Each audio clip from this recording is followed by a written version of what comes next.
सर्वसामान्यांच्या हक्काचा आवाज जागर जनस्थान।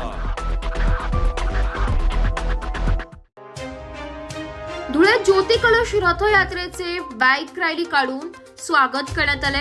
विश्व गायत्री परिवाराच्या वतीने त्रिवेणी संगम उपलब्ध निमित्ताने ज्योती कलश रथयात्रेचे धुळ्यात आगमन झालं होतं। यावेळी अल्फा अनुप अग्रवाल यांच्या हस्ते रथयात्रेचे पूजन करत बाईक रॅलीला सुरुवात करण्यात आली। या रथयात्रेचं शहरातल्या विविध भागातून बाईक रॅली काढत जोरदार असं स्वागत करण्यात आलंय।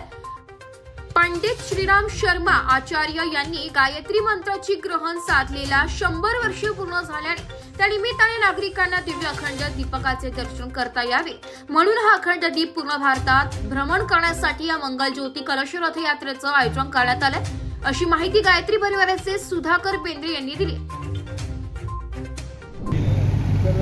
आज ही जी आपण यात्रा इथं आलेली आहे, गायत्री शांतिपूर हरिद्वार तिथून ही यात्रा निघाली। संपूर्ण भारतभरीचं भ्रमण होत आहे आणि त्या ज्योती कलश यात्रा आणि त्या याच्यातूनच महाराष्ट्रामध्ये ते आलेली, महाराष्ट्रातनं आपल्या जिल्ह्यात तिने वालखेड्याला प्रवेश केला आणि त्याच्यामुळे आपल्या 24 तारखेपर्यंत ती आपल्या या जिल्ह्यात राहणार आहे आणि 24 तारखेला आपण नंतर त्यांना नंदुरबार जिल्ह्यामध्ये निरोप देणार आहोत। तर ही यात्रा कशासाठी आहे तर 1926 मध्ये गुरुदेवांनी आमचे संस्थापक जे आचार्य श्रीरामजी शर्मा यांनी तिथं एक अखंड दीप पेटवला होता आणि तो अखंड दीप म्हणजे 100 वर्ष होत आहेत, म्हणजे पुढच्या वेळी 100 वर्ष होते, तर त्याची शताब्दी अखंड दीपाची त्यावेळेपासून आजपर्यंत तो दीप विजला नाही, तो दिला नाही आणि त्या ठिकाणी त्याची काळजी घेत आहे।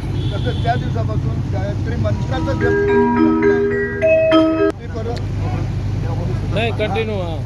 गायत्री बरोबर जप सुरू झालं, त्यावेळेपासून 100 वर्ष झाले आजपर्यंत अखंडपणे ते गायत्री मंत्राचा जप सुरू आहे।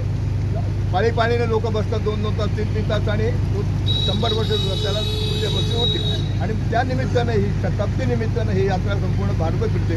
त्याचा उद्देश एकच आहे की गायत्री परिवाराचं जे ध्येय धोरण आहे की बस अगोदर आपण स्वतः सुधरा म्हणजे जग सुधरेल, हा आम्ही बदलू तर जग बदलेल। आपण दुसऱ्यांकडनं अपेक्षा करतो की त्याने असं वागलं पाहिजे, तो सुधारला पाहिजे, पण आपण स्वतःमध्ये कधी डोकावत नाही आणि म्हणून सगळ्या जगाला भारताला हे सगळं सांगायचं आहे की आपण आधी सुधरा, हम सुधरेंगे तो युग सुधरेगा, हम बदलेंगे तो युग बदलेगा।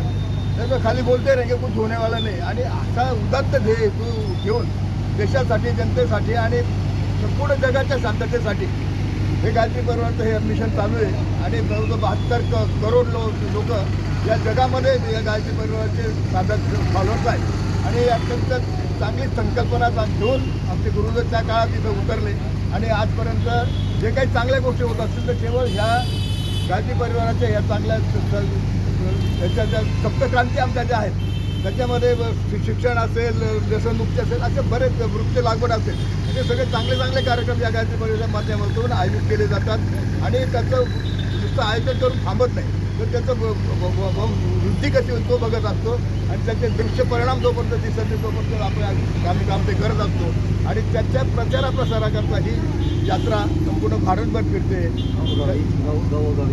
गावोगावी फिरते आणि त्याचा उद्देश असतो की लोकांमध्ये जागृत चांगले आणि देवत्व आमची संकल्पना आहे की व्यक्ती निर्माणमधून परमेश्वर, प्रत्येक व्यक्तीमध्ये परमेश्वर आहे आणि व्यक्तीचं रूपांतर परमेश्वरामध्ये झालं पाहिजे, ते लोकांना दिसलं पाहिजे, म्हणजे हे चांगला हेतू ठेवून हे सगळं।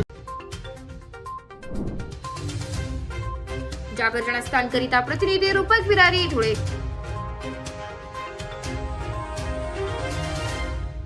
आपल्या भविष्यासाठी आपण जागरूक होऊन पाणी वाचवणं आवश्यक आहे। पिण्यासाठी साठवलेले पाणी न फेकता त्याचाही वापर करावा। पाणी शिळे होत नाही। कपडे धुताना, हात धुताना, दात घासताना आणि दाढी करतेवेळी पाणी वाया जाणार नाही याची काळजी घ्या। झाडांना पाणी घालतेवेळी झारीचा वापर करा। वाहन धुताना बादली किंवा मगचा वापर करा। पाण्याची बचत करणं ही आपल्या सर्वांची जबाबदारी आहे, कारण पाण्याचा एक एक थेंब अमूल्य आहे। नाशिक महानगरपालिकेच्या वतीनं जनहितार्थ प्रसारित।